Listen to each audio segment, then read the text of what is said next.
যুদ্ধের ডাক এসেছে। আমার নবীজি যুদ্ধের ডাক দিলেন। আমার রাসূল মদিনার 10 বছরে 86 যুদ্ধ করেছেন। কয়টা বলেন? বছরে প্রায় 9টা। বছরে কয়টা?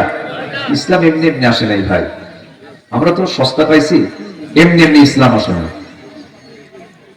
বছরে প্রায় 8 থেকে 9টা যুদ্ধ করেছেন। এর মধ্যে একটা যুদ্ধে তিনি 27টি যুদ্ধে তিনি শরীরে নেতৃত্ব দিয়েছেন, আর বাকি যুদ্ধে তিনি পরিচালনা করেছেন, পাঠায় দিয়েছেন, প্রতিনিধি পাঠিয়েছেন।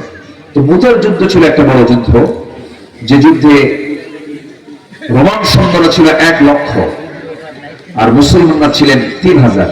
খুব একটা কম বেশি না, হ্যাঁ, মাত্র 97,000 বেশি। দেখেন মাস্টার বলতেছে, উনি টিচার তো, উনি হিসাব করে ফেলছে। তাহলে 97,000 বেশি হলো রোমানদের, 1 লক্ষ বনাম হচ্ছে 3000। রাসূল বললেন, রোমানরা মুতার যুদ্ধে চলে আসছে, মুতার প্রান্তরে আসছে, কারা কারা জানা বলো। 3000 সাহাবী বললেন, লাব্বাইকা ইয়া রাসূলুল্লাহ, আমার প্রস্তুত আছে। আল্লাহু আকবার।